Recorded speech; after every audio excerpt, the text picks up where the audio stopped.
Brown here with Cajun Brown Catering, located at 3903 Fulton Street. We put our Cajun spin on everything. Please come out and support. I'm a Jeff Davis alumni, class of 01. Please come out and support Cajun Brown Catering. Hey, Panther fans, welcome to the Coach Porter Show.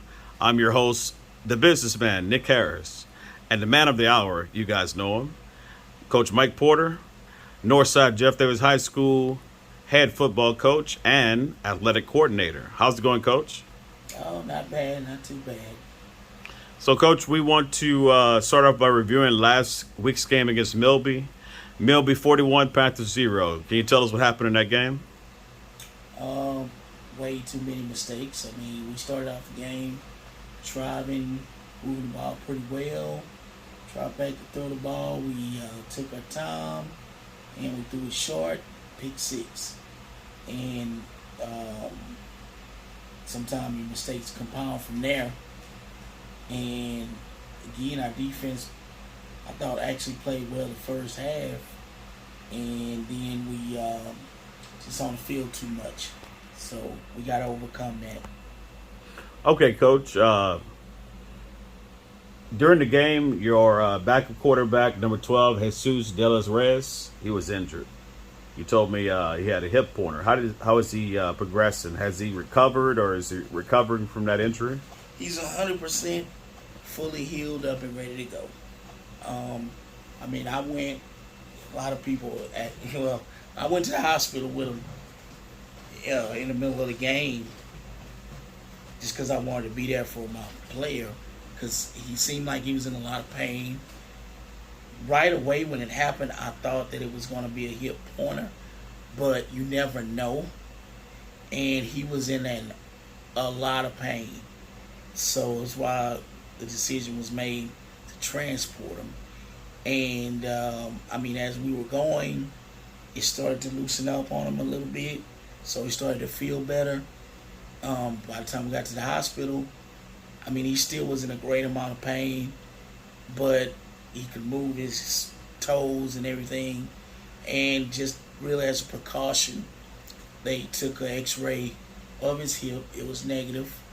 And from there, it was just regular hip pointer protocol.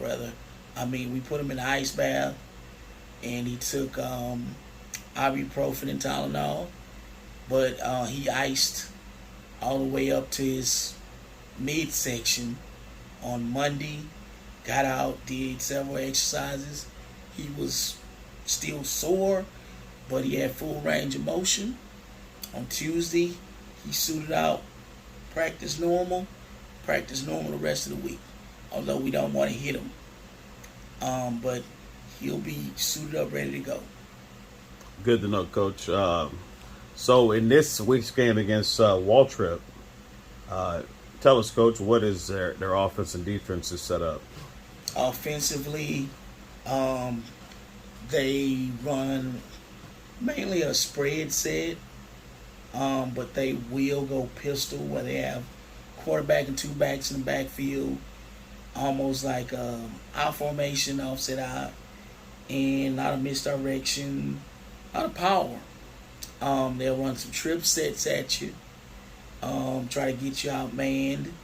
Defensively, you'll see a three-man front. They'll walk the linebackers up, make it look like a 50 defense. They'll play some man, play some cover three. They will stunt and bring the linebackers, put pressure on them. Okay. In the past meetings against Waltrip, what were you able to do most effective against them, and we'll stick with that. What was the most effective thing you've been able to do with them in the past? Going back, and we've been kind of back and forth, but going back when we beat them, we've thrown the ball well, and our play-action pass game was really good against them in the past. We were able to take advantage of them being super aggressive and burn them on some things in the past. These kids, their linebackers a little bit more disciplined, so we may not be able to do that as well. It's just going to be a chess match. against them. This game's going to be at Delmar, you mentioned last week. So everybody get a chance to come out and check them out. So not looking past this game, Coach. Homecoming is coming up on October the 7th, 2022. It's on a Friday night over at Coward Stadium. Go ahead and invite everybody out. That way they're aware 2 weeks in advance, or is it a week in advance, a few days in advance, that homecoming is coming up. Well, first, come out to the game Saturday and see us versus Waltrip. And then we do have a bye week. I didn't look at that. Next week. Yeah. And then the following week on October 7th, that's when we'll have homecoming versus Wisdom. So it's kind of a unique situation in that our homecoming, I guess you could say, is stretched out for 2 weeks, because I know the school's actually having some festivities or certain days next week, which I think is cool for the kids, because actually the actual week that the game is played, there are 2 student holidays in that week where they actually won't be at school. So didn't know that at the time, but I think giving you 2 weeks worth of homecoming, I think everybody likes that. Okay, we'll get the dates for all those events. The public is invited to all the events, right? Yeah, but mainly certain days within the school that the kids have. But I do know, I think September 30th, they're actually having a homecoming dance. So that'll be a little bit earlier, but I think I like it. Okay. Well, Coach, thanks for appearing on your show, the Coach Porter Show. Everybody, thanks for tuning in. Once again, the Northside Jeff Davis Panther football team goes up against the Waltrip Rams this Saturday, 6 p.m. at Delmar Stadium. Be there or be nowhere. And as always, guys, the Panther Network is not only about sports. We give away scholarships. We're involved in the community. And we'll see you at the game.